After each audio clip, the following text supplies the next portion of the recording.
Hello students, very good afternoon to all of you. एक नया topic आज हम डिस्कशन के लिए ले रहे हैं और वो है प्रथम विश्व युद्ध, द फर्स्ट वर्ल्ड वॉर। तो आपके सिलेबस में जो क्वेश्चन आता है वो इस तरह से आता है कि प्रथम विश्व युद्ध के क्या कारण थे और इसके क्या परिणाम हुए। ठीक है, जनरली ये क्वेश्चन पूछा जाता है, घटनाओं के बारे में नहीं पूछा जाता। तो ऐसा है कि हम इस बीच में जो मतलब आपकी 2 यूनिट पूरी हो चुकी हैं, जो थर्ड यूनिट है, थर्ड यूनिट में हम पहला टॉपिक अभी छोड़ रहे हैं क्योंकि आपके पेपर बहुत नज़दीक है। इसलिए मैं केवल 3-4 इम्पोर्टेंट क्वेश्चन लूँगा इस यूनिट से और फिर हम इस सिलेबस को ख़त्म करेंगे। तो देखिए, फर्स्ट वर्ल्ड वॉर यानी प्रथम विश्व युद्ध के कारणों को हम जान लेते हैं। तो देखिए, ये तो आप जानते हैं कि प्रथम विश्व युद्ध विश्व की एक बहुत ही महत्वपूर्ण घटना रही। इस विश्व युद्ध ने न केवल यूरोप को बल्कि एशिया, अफ्रीका और अमेरिका को भी अपने लपेटे में ले लिया था। मतलब अगर हम ये सोचें कि ये जो विश्व युद्ध था ये तो यूरोप की धरती पर लड़ा गया था, तो एशिया, अमेरिका जो ऐसे प्रभावित नहीं होगा, लेकिन ऐसा नहीं था। The entire world was affected by the First World War. इस विश्व युद्ध में ये जो विश्व युद्ध था ये हवा में, धरती के ऊपर और पानी के नीचे, पानी के ऊपर, पानी के नीचे सब जगह लड़ा गया था। कहने का अर्थ ये है कि क्या वायुयान थे, आग उगलने वाले टैंक थे, सबमरीन यानी जो पनडुब्बियाँ थी उनका भी प्रयोग हुआ था। पहली बार किसी युद्ध में जहरीली गैस का प्रयोग हुआ था। इससे पहले जहरीली गैस, पॉइजनस गैसेस का प्रयोग नहीं होता था, रासायनिक हथियारों का प्रयोग नहीं होता था पहले। लेकिन पहली बार प्रथम विश्व युद्ध में ऐसे जो है ये कह लो कि खतरनाक जो है पदार्थों का प्रयोग हुआ था दुश्मन को ख़त्म करने के लिए। तो जितने भी राष्ट्र इसमें शामिल थे उन सभी ने अपने सारे संसाधन झोंक दिए थे इस विश्व युद्ध में। तो इसका कारण क्या था? तो देखिए, सबसे पहला कारण हम पढ़ते हैं वो ये है कि साम्राज्यवादी प्रतिस्पर्धा यानी इम्पीरियलिस्टिक राइवलरीज। देखिए स्टूडेंट्स, ये तो आप जानते हैं कि 18वीं-19वीं शताब्दी में लगभग सभी यूरोपीय देशों में औद्योगिक क्रांति आ गई थी। औद्योगिक क्रांति आने के कारण सभी देशों में मशीनों से उत्पादन होने लगा। जब मशीनों से उत्पादन शुरू हुआ तो कच्चे माल की ज़्यादा से ज़्यादा आवश्यकता पड़ी। अब कच्चा माल आसपास तो था नहीं, बिकॉज़ सभी यूरोपियन कंट्रीज़ में इंडस्ट्रियल रेवोल्यूशन आया था, तो सभी जो कंट्रीज़ थी उनको रॉ मटेरियल यानी कच्चे माल की ज़रूरत थी। यूरोप में इतने प्राकृतिक संसाधन नहीं थे, तो इसलिए एशिया और अफ्रीका जैसे देशों को प्राप्त करने के लिए विभिन्न यूरोपीय देशों में अधिक से अधिक उपनिवेश प्राप्त करने के लिए एक होड़ सी लग गई। इसी होड़ को साम्राज्यवादी प्रतिस्पर्धा जो है कहा जाता था। पहले क्या होता था? पहले अगर उपनिवेश को लेकर अगर 2 देशों के बीच में मान लो झगड़ा हो जाता था तो फिर विकल्प ढूंढ लिया जाता था, भाई ये उपनिवेश नहीं तो दूसरा उपनिवेश। अब ऐसा समय आ गया था कि ज़्यादातर जो देश थे वो मतलब जो एशिया और अफ्रीका के देश थे वो बढ़ चुके थे यूरोपीय शक्तियों में। तो अब तो युद्ध होना एक तरह से अनिवार्य होता जा रहा था, यानी अब उपनिवेश बचे नहीं थे, अब तो युद्ध से ही वो उपनिवेश प्राप्त किए जा सकते थे। तो इम्पेरियलिस्टिक राइवलरीज यानी साम्राज्यवादी प्रतिस्पर्धा युद्ध का एक महत्वपूर्ण कारण बना। दूसरा कारण हम कह सकते हैं कि सैनिकवाद का उत्थान, राइज ऑफ मिलिट्रिज्म। ये क्या है? सैनिकवाद का मतलब ये है कि देश को युद्ध के लिए तैयार करना, अधिक से अधिक सैनिक जुटाकर और अधिक से अधिक युद्ध की सामग्री जुटाकर। तो देखिए धीरे धीरे जितने भी खासकर जो यूरोपीय देश थे, ये इन्होंने अपनी सैनिक शक्ति बढ़ानी आरंभ कर दी। बहाना तो ये लिया इन्होंने कि हम जो है डिफेंस के लिए यानी सुरक्षा के लिए ये कार्य कर रहे हैं, लेकिन वास्तव में जो तैयारी हो रही थी वो युद्ध की हो रही थी। बताया तो ये कि हम आत्मरक्षा के लिए ये जो मतलब जो सैनिकों को जो युद्ध सामग्री चाहिए वो तैयार कर रहे हैं, लेकिन वास्तव में जो कार्य हो रहा था वो युद्ध की तैयारी हो रही थी। और मतलब बड़े बड़े उद्योगों की स्थापना की जाने लगी युद्ध सामग्री का निर्माण करने के लिए। बहुत पैसा जो है यूरोप के विभिन्न देशों ने इस कार्य में लगाया।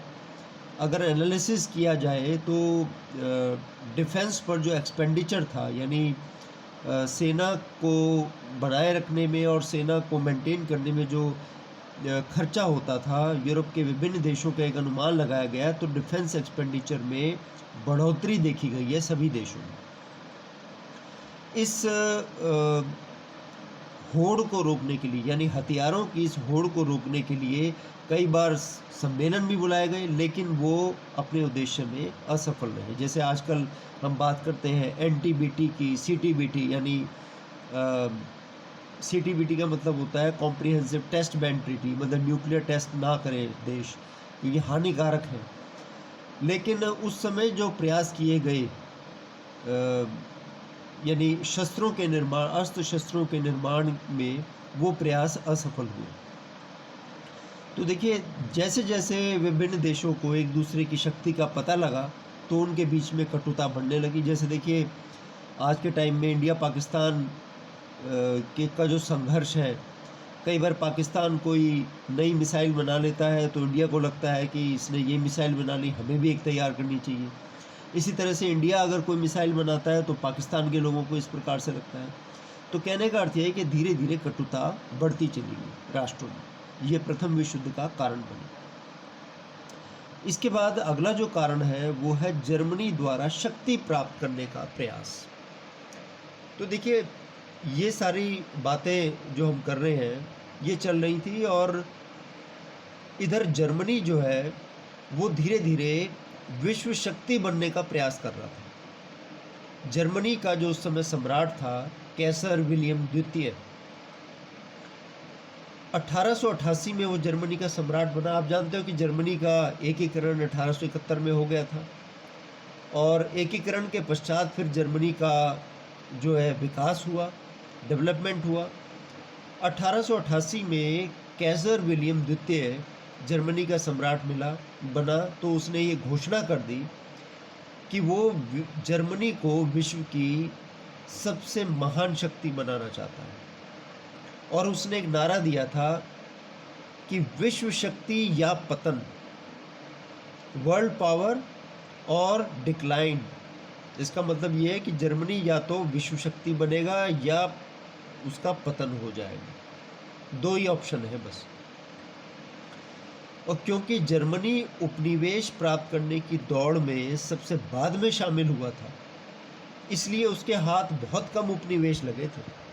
तो जर्मनी ने अपना ध्यान जो है ऑटोमन साम्राज्य यानी तुर्की साम्राज्य पूर्व की तरफ केंद्रित किया, क्योंकि अफ्रीका और एशिया में तो बंटवारा हो चुका था।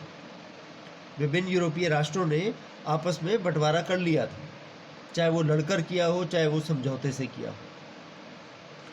अब जर्मनी ने एक योजना बनाई कि वो बर्लिन से लेकर, यानी जो राजधानी थी जर्मनी की, बर्लिन से लेकर बगदाद तक एक रेल लाइन बिछाने की उसने योजना बनाई। इस योजना का फ्रांस, रूस, ब्रिटेन जैसे देशों ने विरोध किया, क्योंकि अगर जर्मनी ऐसा कर लेता है तो उससे उन देशों की साम्राज्यवादी महत्वाकांक्षाओं को धक्का लगता था।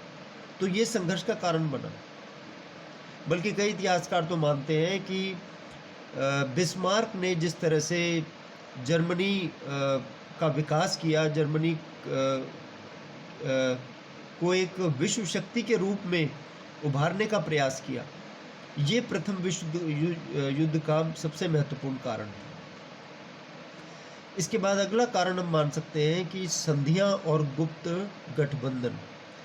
देखिए, ये एक ऐसा समय था कि जब यूरोपीय राष्ट्रों को आपस में ये नहीं पता था कि कौन किसका दोस्त है, कौन किसका दुश्मन है, कौन सा राष्ट्र मित्र है, कौन सा राष्ट्र शत्रु है, ये नहीं पता था, क्योंकि राष्ट्रों के बीच में आपस में गुप्त संधियां हो रही थी, सीक्रेट अलायंसेस फॉर्म हो रहे थे। और इसमें जो सबसे महत्वपूर्ण भूमिका निभाई थी वो बिस्मार्क ने निभाई थी। बिस्मार्क क्या चाहता था? वो जर्मनी को सबसे ऊपर देखना चाहता था, और क्योंकि जर्मनी की फ्रांस से सबसे ज़्यादा प्रतिद्वंदिता थी, इसलिए वो फ्रांस को आइसोलेट करना चाहता था, फ्रांस को अन्य यूरोपीय देशों के साथ गठबंधन नहीं करवाना चाहता था। इसके लिए उसने विभिन्न राष्ट्रों के साथ संधियां की। मतलब एक ऐसा समय आ गया कि मतलब राष्ट्रों को ये नहीं पता था कि वो किसके साथ हैं, किस पल वो किसके साथ हैं और दूसरे पल वो किसके साथ हो जाए। जैसे दो प्रमुख गुट बने थे, एक तो 1882 में जिसे त्रिगुट कहा जाता था, इसमें जर्मनी, ऑस्ट्रिया और इटली शामिल थे, और एक था ट्रिपल एंटेंट। ये तो ट्रिपल अलायंस था, त्रिगुट बोलते हैं, जर्मनी, इटली और ऑस्ट्रिया। और एक था ट्रिपल एंटेंट जिसमें ब्रिटेन, रूस और फ्रांस थे। ये 1907 में बना था, यानी एक 1882 में बना, एक 1907 में बना। ये दो गुट जो है महत्वपूर्ण थे। इन गठबंधनों के कारण जो है अंततः युद्ध का विस्फोट हुआ। फिर एक और जो कारण था वो था एल्सेस और लोरेन की समस्या। आप जानते हो कि फ्रांस और प्रशा यानी जर्मनी के बीच में 1871 में युद्ध हुआ था, और इस युद्ध में फ्रांस से जर्मनी ने एल्सेस और लोरेन के प्रदेश ले लिए थे। अब ये जो दोनों प्रदेश थे ये कमर्शियली, आर्थिक दृष्टि से बहुत महत्व के प्रदेश थे, क्योंकि लोहे और कोयले की खान थी इन प्रदेशों में, एल्सेस और लोरेन में। अब फ्रांस जो है एल्सेस और लोरेन को वापस लेना चाहता था जर्मनी से, तो ये भी एक मतलब युद्ध का कारण बना था। इसके बाद बोस्निया का संकट और हर्जेगोविना की समस्या। तो देखिए, बोस्निया और हर्जेगोविना क्या थे? 1878 में एक संधि हुई थी, बर्लिन की संधि। इस बर्लिन की संधि के अनुसार ऑस्ट्रिया को इन दोनों प्रदेशों पर शासन स्थापित करने का अधिकार दिया गया था, यानी बोस्निया और हर्जेगोविना पर ऑस्ट्रिया को अधिकार दे दिया था कि वो इन दोनों प्रदेशों पर शासन कर सकता है। लेकिन ये भी शर्त लगाई थी कि वो इन दोनों प्रदेशों को कभी अपने साम्राज्य में सम्मिलित नहीं कर सकता। लेकिन 1908 में ऑस्ट्रिया ने उस बर्लिन की संधि का उल्लंघन करते हुए इन दोनों प्रदेशों को अपने अधीन कर लिया, यानी ऑस्ट्रिया ने बोस्निया और हर्जेगोविना को अपने अधीन कर लिया। इस कारण सर्बिया भड़क उठा। सर्बिया एक और देश था, बाल्कन प्रदेश था। ऑस्ट्रिया की इस गतिविधि से सर्बिया भड़क उठा, क्योंकि बोस्निया और हर्जेगोविना में बहुत से सर्ब लोग रहा करते थे, सर्ब जाति के लोग रहा करते थे, ठीक है। तो अब जो है सर्बिया इन प्रदेशों को वापस लेकर एक महान सर्बिया के निर्माण का स्वप्न देख रहा था, और ये दोनों प्रदेश ऑस्ट्रिया ने उससे छीन लिए, तो उसकी आशाएं धूमिल हो गई। तो इसलिए ऑस्ट्रिया और सर्बिया जो है आपस में कट्टर शत्रु बन गए थे। फिर प्रथम विश्व युद्ध का एक और कारण था मोरक्को का संकट। देखिए, मोरक्को को लेकर फ्रांस और जर्मनी में तनातनी बनी हुई थी। मोरक्को मैं आपको बताऊं, अफ्रीका का एक देश है जिस पर फ्रांस जो है कब्जा करना चाहता था, लेकिन जर्मनी भी कब्जा करना चाहता था। जर्मनी मैंने आपको बताया it was late to arrive in the race for colonies, यानी उपनिवेश प्राप्त करने में बहुत देर में आया था।